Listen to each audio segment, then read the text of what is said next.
우리 성가대 찬양 받으시는 줄로 믿습니다. 지난주 찬양도 받으셨죠? 오늘 찬양도 받으신 줄로 믿습니다. 하나님이 오늘 이 자리에 나오신 우리 교우님들에게 은혜와 축복을 예비해 주신 줄로 믿습니다.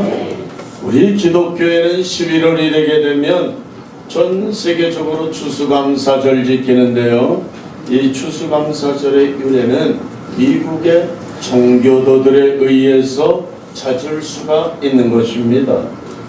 루터의 종교개혁으로 전 유럽이 들끓고 있었던 16세기 중반에 영국에서도요, 헨리 8세라고 하는 국왕이 강력하게 자기의 마음대로 교회를 자기 손아귀에 놓고 교회를 자기 마음대로 해야 되겠다. 그동안에는 천주교의 교황 밑에 있었거든요. 그래서 헨리 8세가 영국 독립적으로 성공회라고 하는 교회를 창시하고요, 수장령을 발표하게 되는 것입니다. 그래서 영국 교회를 이제 국왕이 내가 마음대로 이끌고 가겠다, 내 마음대로 교회를 왕이 하겠다, 그 말이에요.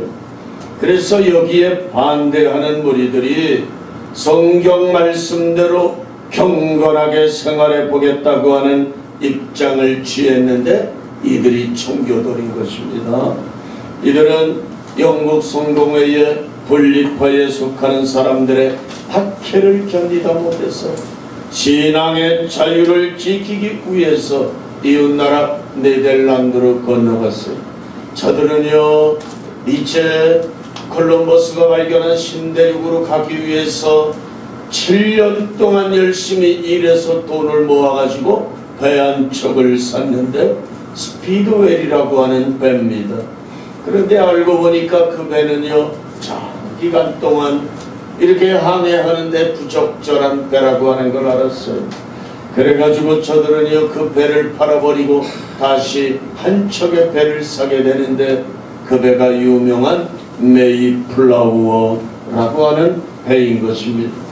저들은 1620년 9월 16일 신앙의 자유를 찾아서 180톤이 되어지는 이 목선 메이플라워에 102명이 몸을 싣고 망망대해를 향해서 출발하게 되는 것입니다. 그들이 항해한 거리는 무려 3,400km나 되는 먼 거리였죠.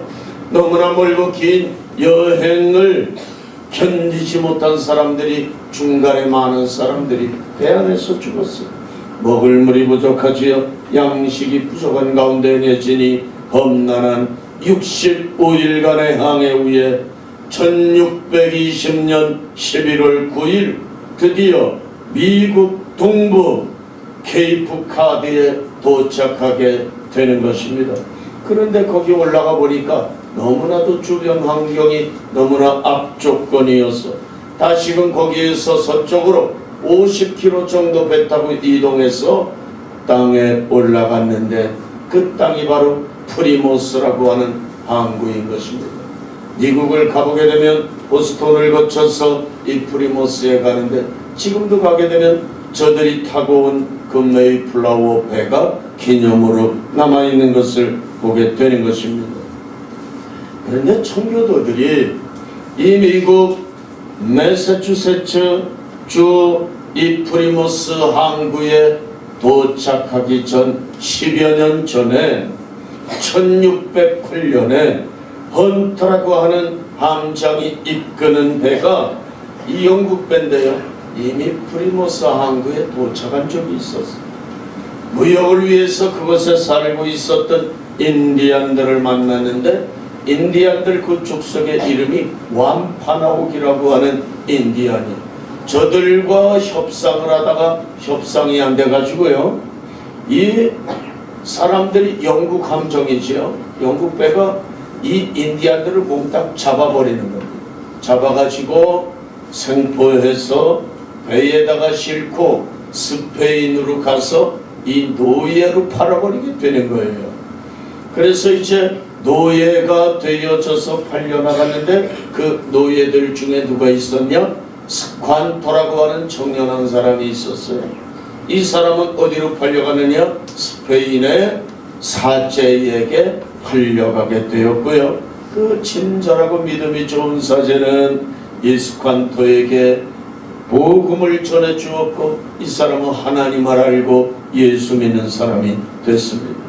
그는 기도하는 것을 그 사제에게 배우면서 3가지를 날이면 날마다 하나님께 기도하게 되었는데, 첫째는 하나님, 나를 내 고향에 돌아갈 수 있게 해주세요. 내 의지와 상관없이 백인들에 의해서 포로로 잡혀와 여기에서 노예 생활하고 있습니다. 내 고향에 돌아갈 수 있게 해주세요. 두 번째는 내 고향에 돌아가게 되면 나를, 그리고 많은 우리 부족을 잡아왔던 백인들 원망하지 않고 백인들과 잘 협력하여 우리 고향 땅도 이 스페인처럼 잘 사는 그런 곳으로 만들어지게 해 주시옵소서. 세 번째 기도 제목은요, 하나님, 내 평생의 일평생 동안 하나님께 감사하며 모든 것을 감사하며 좋은 일이 와도 굳은 일이 와도 늘 감사하며 사는 신앙으로 만들어 주세요. 이 3가지를 기도했어요. 그래서 내가 이제 내 고향으로 돌아가려면, 이 미국 그곳으로 내 고향으로 돌아가려면 이 스페인보다는 영국이 좋겠다. 그래가지고 사제에게 이렇게 잘 이야기해서 영국으로 갈 수 있게 허락받았고요. 영국에 가서는 존 슬렌이라고 하는 사람의 집에서 거기에서 일하게 되는데, 거기에서 인정을 받고 존 슬렌이의 도움으로 드디어 미국으로 가는, 자기 고향으로 가는 배편을 타고 고향에 돌아가게 되는 것입니다. 1616년 이 스칸토는요, 고향 떠난 10여 년 만에 자기 고향으로 돌아갈 때 얼마나 감사하고 감격했는지 몰라요. 그런데 막상 자기 고향에 돌아갔을 때 보니까 이미 백인들이 갖다 준 질병이 있어요. 유행병이 생겼는데, 그 전에는 그런 병이 없었는데 백인들이 들락날락하면서 그 병으로 말미암아 자기의 가족과 친척들 대부분 다 죽어버렸고 남은 사람이 별로 없는 거예요. 여러분, 그럴 때도요, 이 스칸토는 하나님께 소원했던 대로 감사합니다. 하나님의 뜻한 바가 있을 줄로 믿습니다. 원망하지 않고 감사하면서 소수의 남은 자기의 부족들과 함께 땅을 개간하고 마을을 건설하기 시작했던 것입니다. 그 바로 다음 해에 바로 청교도들이 이 프리모스에 도착하게 되는 것입니다. 그래서 스칸토는요, 인디안 청년 스칸토는 자기의 모든 친구들, 자기의 부족들을 데리고 나가서 청교도들을 대대적으로 환영했고, 유창한 영어 실력으로 저들과 대화하며 저들의 정착을 돕게 되는 것입니다. 청교도의 지도자 윌리엄 브래드포드라고 하는 사람이 있는데, 그 목사님은 자기의 일기에 이렇게 썼어요. 스칸토는 하나님에 의해 우리의 유익을 위해 준비된 특별한 도구였다. 그는 우리에게 옥수수를 어떻게 심는지, 낚시를 어떻게 하는지, 땅을 어디에 어떻게 개간하는지를 자세하게 가르쳐 주었다. 그는 죽을 때까지 한순간도 우리를 떠나지 않고 우리의 친구가 되어 우리를 인도했다. 그 목사님 일기에 스칸토에 대해서 그렇게 자세하게 기록해 주고 있는 것입니다. 첫 해가 지나간 후 청교도들과 스칸토 그리고 그의 인디안 친구들은요, 주수한 곡식을 다 걷어들이고, 그리고 칠면조를 잡고 식탁에 앉아서 하나님 앞에 감사의 기도를 드리게 되는데, 이것이 최초의 이 땅의 추수감사절의 시작이 되는 것입니다. 수년 후에 그 스칸토가 열병으로 인해서 자리에 눕게 되었을 때, 그는 청교도 지도자 브래드포드 목사에게 이렇게 요청을 했어요. 목사님, 제가 천국에 편히 갈 수 있도록 저를 위해서 기도해 주세요. 또 한 가지는 부디 이 땅을 살기 좋은 땅으로 만들어 주세요.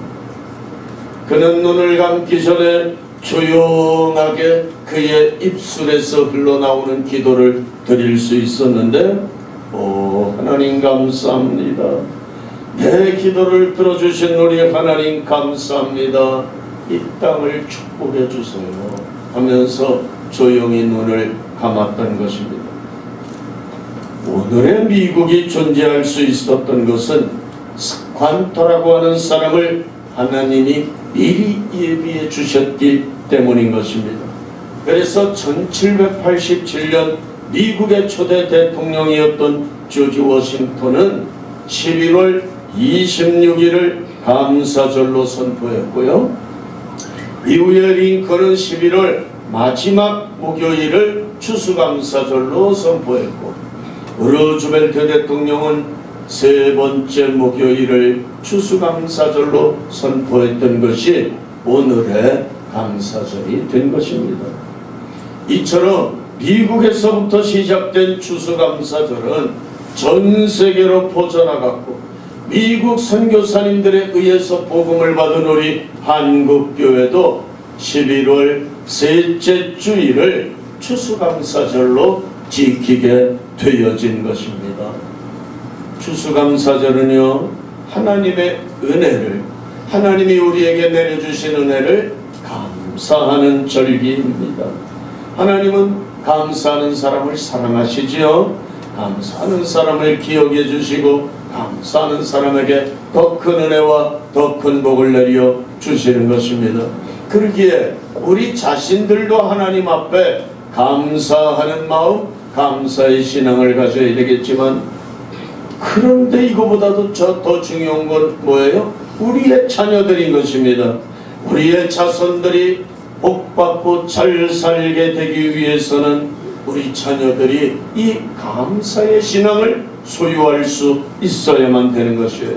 그래서 자녀들에게도 감사하는 신앙을 우리가 물려줄 수 있어야 되는 것입니다. 유대인의 한 어머니는 별로 배운 바가 없는 분이에요. 그런데 자식들은 다 훌륭하게 키워냈던 것입니다. 비결이 어디에 있느냐? 비결이 있었어요. 어머니는 항상 자기 자녀들에게 세 가지를 가르쳤다는 것이에요. 우리 교우님들은 자녀에게 뭘 가르칩니까? 야, 공부해, 공부 잘해, 훌륭한 사람 돼. 그 말 가지고 자녀가 훌륭하게 되겠어요? 여러분, 어림도 없어요. 애들이 싫어하는 건 공부예요. 그런데 싫어하는 것만 그거 하라 그러니 그 아이들이 훌륭하게 되겠느냐 그 말이에요. 그런 말 가지고는요, 절대로 자녀 훌륭하게 못 키우는 겁니다. 이 어머니는 세 가지를 말했는데 아주 간단해요. 얘야, 너는 모든 일에 감사해라. 작은 일이나 큰 일이나 무슨 일이든지 감사하는 사람이 되라. 무조건 감사해라. 무조건 감사해. 그거 가르친 거 무식하죠? 무조건 감사하래. 무조건. 두 번째로는요, 또 간단해요. 너는 절대로 원망하는 사람과는 친구 삼지 말아라. 세 번째는 뭐예요? 너는 감사하는 사람과 친구해라. 아주 이 세 가지예요. 너는 첫째로 감사해라. 두 번째, 원망 불평하는 사람은 친구하지 말아라. 세 번째 뭐예요? 감사할 줄 아는 사람하고 친구해라고 말해요. 늘 이 세 가지를 가르치는 거예요. 원망 불평하는 사람하고 친구하면 자기도 모르게 원망 불평 따라서 하는 거예요. 그러면 축복은커녕 돌아오는 거예요. 못 봤죠? 감사하는 사람하고 친구하면 나도 감사해야지. 덩달아 감사하는 거예요. 덩달아 감사하는 거예요. 그런데 여러분, 우리들은 자녀들에게 이런 교육 시켜요. 맨날 기껏 하는 말이 공부해라 공부해. 그거밖에 할 줄 몰라. 누가 가르쳐준 거예요? 성경에 공부해라 공부해 그 말이 있어요? 성경에 없는 것만 가르칩니다. 감사하라고 하는 말을 가르쳤어요. 자녀들은 훌륭하게 됩니다. 범사에 감사하는 사람, 하나님에게나 사람에게나 감사를 잊지 않는 사람이 그 사람이 복받는 사람이고 성공하는 사람이 되는 거예요.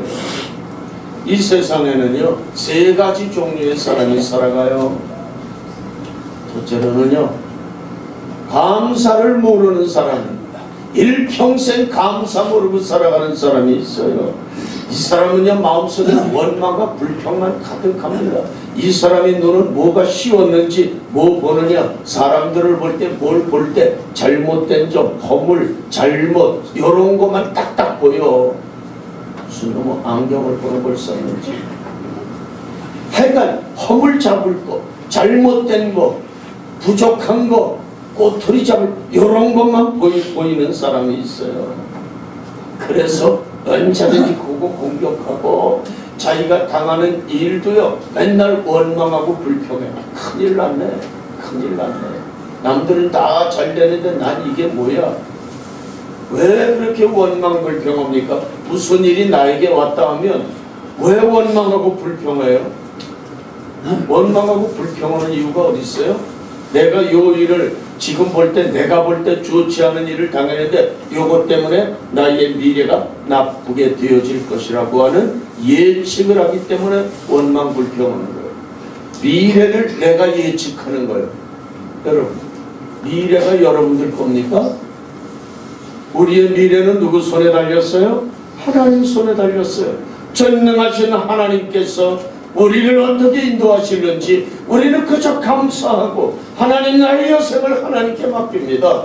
감사합니다. 좋게 인도해 주실 줄로 믿습니다. 이래야 되는데 나는 좋지 않게 될 거야.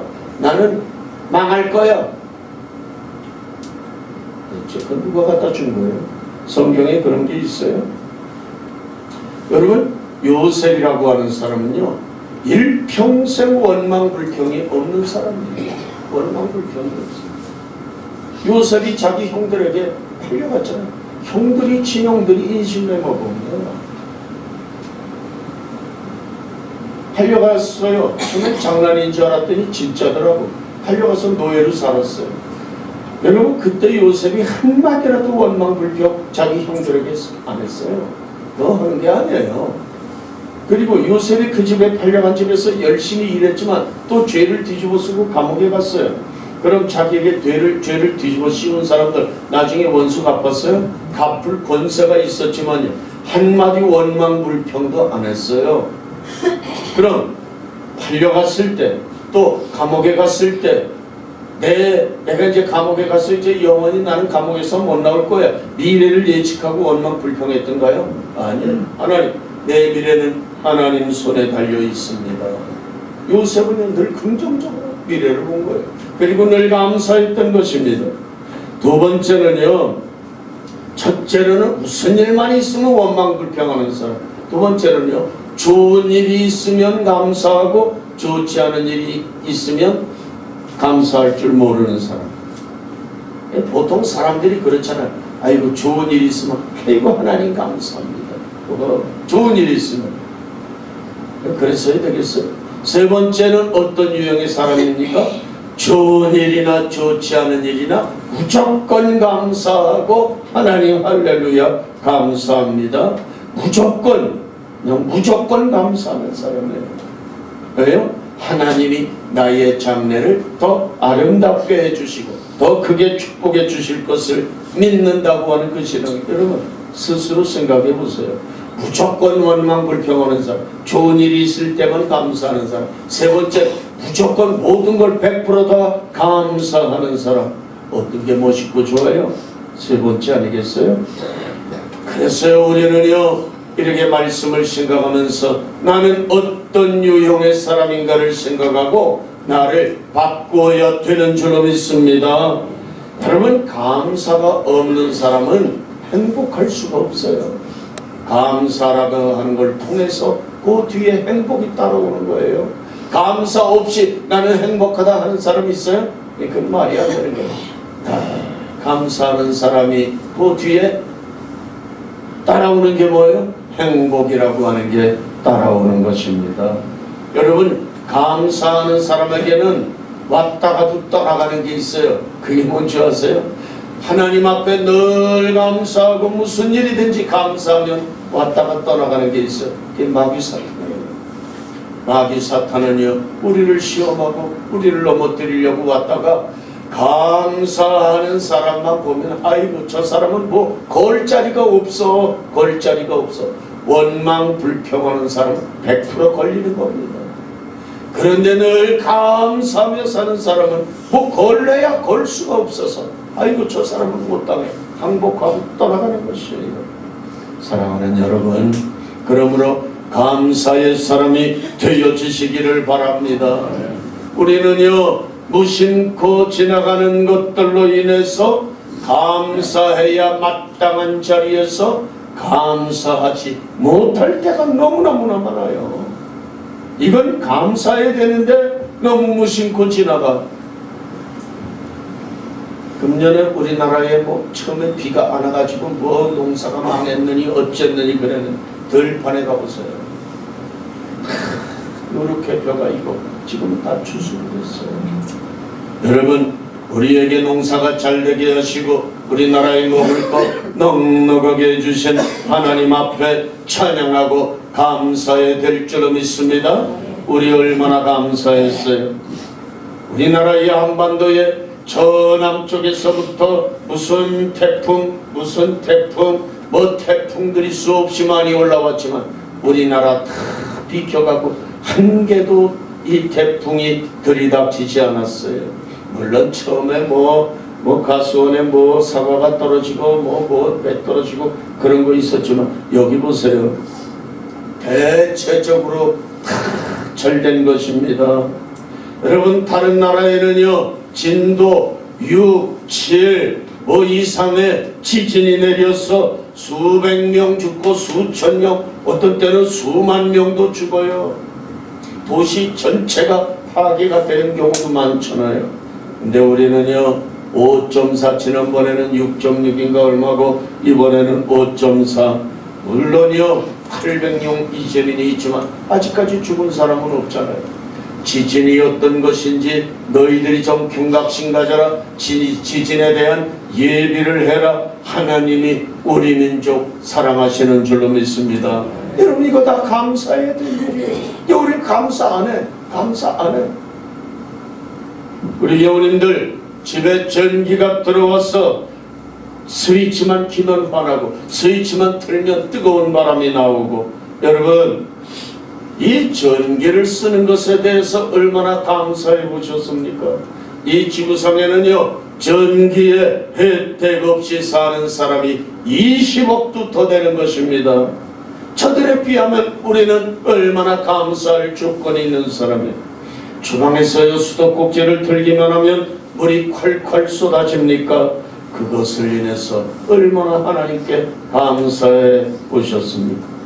물이 되지 않아서요 수도꼭지도 없고 물을 기르러 가야 되고 정수되지 아니한 더러운 물, 시궁창물과 같은 물을 먹고 사는 사람이 이 지구상에 10억 명도 넘는다고 하는 사실이에요.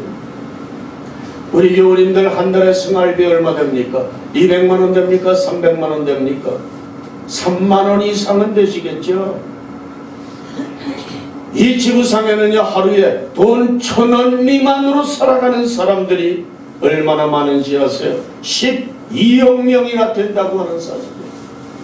이 지구상에 12억 명은 하루에 돈 1,000원도 안 되는 것으로 하루하루를 살아가고 있다고 말해요. 우리는 얼마나 감사해야 되는지 모릅니다. 하루 3끼 먹고도 우리는요 그것도 부족해서요 과일도 먹고 음료수도 먹고 간식도 먹고 떡도 먹고 빵도 먹고 그 외에 보약도 먹고 이런 거 저런 거 좋은 거 다 찾아 먹어요.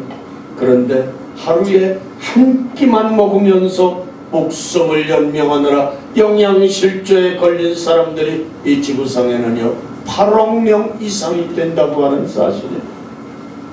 오늘 아침에 일어났을 때 여러분들이 숨을 자유롭게 쉬고 몸을 자유롭게 움직일 수 있다면 역시 그것도 감사해야 됩니다.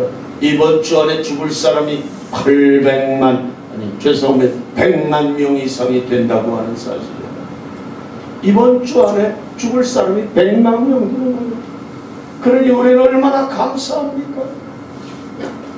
한 번도 전쟁의 위험이나 수용소의 외로움, 고문의 고통, 굶주림의 쓰라림을 경험해 보지 않았다면 5억 명의 사람들보다 감사할 이유가 있는 것입니다. 체포, 협박, 학대, 고문, 그리고 죽음의 두려움 없이 교회에 나와서 예배를 드릴 수 있다면 이 세상에 30억 명의 사람들보다 감사할 이유가 있는 사람들인 것입니다. 만일 여러분들의 냉장고 안에 음식이 가득 차 있고 여러분들이 옷을 입이 한 벌 이상 옷이 예비되어져 있고 또 단잠을 잘 수 있는 따뜻한 집이 있다면 이 세상 사람들의 75%보다 더 감사할 조건이 있는 사람들이라고 말합니다. 여러분들 은행의 통장에 약간의 돈을 저축해 놓았거나 그리고 여러분들 지갑에 그래도 돈을 가지고 있다면 여러분들은 이 세상에 8% 안에 드는 거부들이라고 하는 것을 알아야 됩니다. 그리고 하나님께 감사해야 되는 거예요.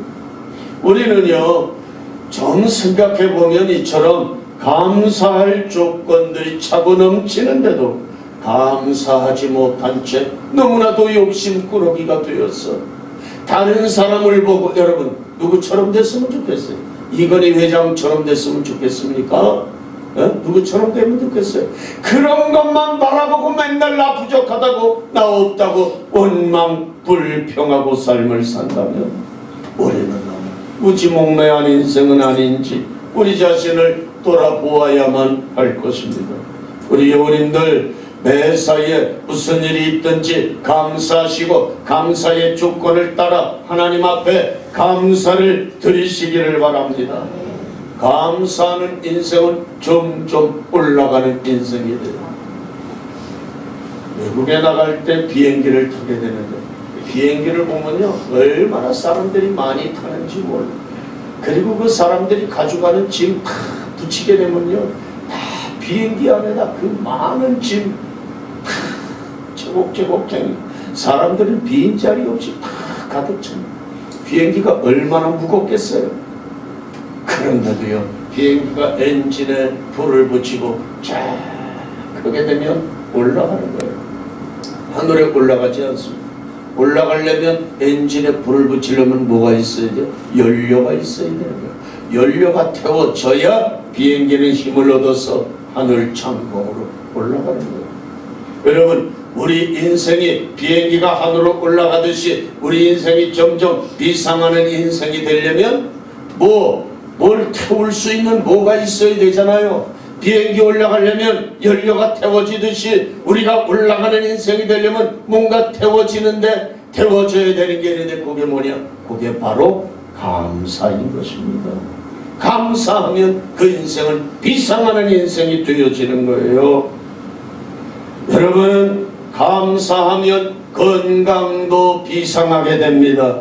내가 가지고 있는 이 지위도 재물도 점점 비상하게 됩니다. 감사하면 명예도 올라가고요 인격도 올라가고요 그리고 신앙도 올라가게 되어져 있습니다. 감사하면요 인간관계도 올라가게 되어져 있고 내 실력도 올라가게 되어 있고 점점 비행기처럼 올라가게 되는데 여러분 그게 바로 감사라고 하는 게 하나님 앞에 드려져야 되는 것이다 그 말이에요. 여러분들 우리가 하나님께 감사할 조건들이 너무나 많은데 그 조건들 중에서도 무엇보다도 내가 구원받은 은혜만큼은 잊어서는 안 되고 늘 하나님 앞에 감사해야 되는 줄로 믿으시기 바랍니다. 하나님이요 우리 구원해 주시려고 어떻게 하셨죠? 독생하시는 하나님 예수 그리스도를 이 땅에 인간의 몸으로 보내주셨고 죄값으로 죽어야 마땅한 쓰레기 같은 인생들 우리들을 불쌍히 여기시고 우리들을 살려주시려고 예수님이 골고다 언덕에서 십자가에 못 박혀 우리 대신 죽어주지 않았습니까? 이것은 놀라운 은혜요 지극한 하나님의 사랑이 아닙니까? 우리를 구원해 주실 뿐만이 아니라 죄사함 주셔서 의인 되게 해주셨고 더 나아가 예수님과 같은 지위에서 하나님을 아버지라 부를 수 있는 자격을 주시고요, 우리를 하늘나라 하나님의 모든 소유를 이어받고 상속받을 수 있는 상속자로 삼아 주셨어요. 우리가 하늘나라의 주인공들이 되어지는 겁니다. 여러분, 이 세상에 하나님 외에 누가, 어떤 사람이, 어떤 분이 우리에게 이런 은혜 내려줄 수 있는 것입니까? 하나님의 은혜는요, 상상할 수 없을 정도로 크고 놀라운 것입니다. 하나님은 이걸 그냥 한꺼번에 묶어서 우리에게 선물로 주신 거예요. 에베소서 2장 8절에 너희는 그 은혜의 믿음으로 말미암아 구원을 받았으니 이것은 너희에게서 난 것이 아니, 네가 잘나서 네가 똑똑해서 얻은 거 아니고 하나님의 선물이라. 하나님의 공짜로 주신 선물이에요. 그렇습니다. 우리가 구원받은 것은요, 우리가 구원받을 만한 어떠한 자격이 있어서 아니고 어떤 구원받을 만한 조건이 있어서 구원 얻은 거 아니잖아요. 전적인 하나님의 사랑과 은혜에 의한 선물로 되어진 것입니다. 그래서 사도 바울은 오늘 본문에서 우리에게 이렇게 권하고 있어요. 기도를 계속하고 기도에 감사함으로 깨어 있어라. 감사는 기도에 깨어 있는 것이다. 우리가 기도할 때에 반드시 들어가야 될 게 감사입니다. 감사. 여러분, 우리가 밥을 할 때에 쌀을 씻어가지고 뭘 마치지요? 물을 다 마치잖아요. 그래 밥이 되는 거예요. 늙으면 밥이 돼요. 그런데 쌀을 밥하는 사람이 씻어가지고 물은 마치지도 않고 손등에 올 정도로 맞춰야 되는데 물도 안 넣고 그냥 밥하면 그게 밥이 되겠어요? 타버리고 말지요. 네. 감사는 뭐냐? 우리가 기도를 한다고 할 때에 감사는 밥할 때 물 채우는 것과 똑같은 것이에요. 우리 인생에게 있어서 감사라고 하는 것은요, 기도를 통해서 이루어지는데 그 기도에는 감사가 반드시 있어야 되는 것이다. 그래서 오늘 사도 바울은 기도를 계속해야 하는데 기도에 감사가 빠지면 안 된다. 감사함으로 깨어 있어라. 이렇게 말씀합니다. 그렇습니다. 우리 교우님들, 우리는요, 눈만 뜨면 하나님께 감사하시고요, 입만 열면 하나님께 감사의 찬양 올리시기를 바랍니다. 우리는 호흡이 있는 그 순간까지 우리 하나님께 감사의 찬양을 올려야 되고 하나님께 찬양으로 영광 돌려야 될 줄로 믿습니다. 우리는 전심으로 주님을 찬양하고 손바닥을 힘있게 치면서 찬송하고 감사하고 우리의 몸에 춤추어 하나님을 찬양하고 감사의 영광 돌려야 될 줄로 믿습니다. 우리가 열심히 일해서 얻은 물질, 이것을 정성껏 들여 하나님께 감사할 때 하나님이 우리의 감사를 받으시는 줄로 믿습니다. 이번 추수감사절에 여러분, 하나님이 베풀어 주신 은혜를 더 깊이 깨닫고 하나님께 끊임없이 감사하여 영광 돌리는 우리 교우님들 되시기를 주님 이름으로 축원합니다.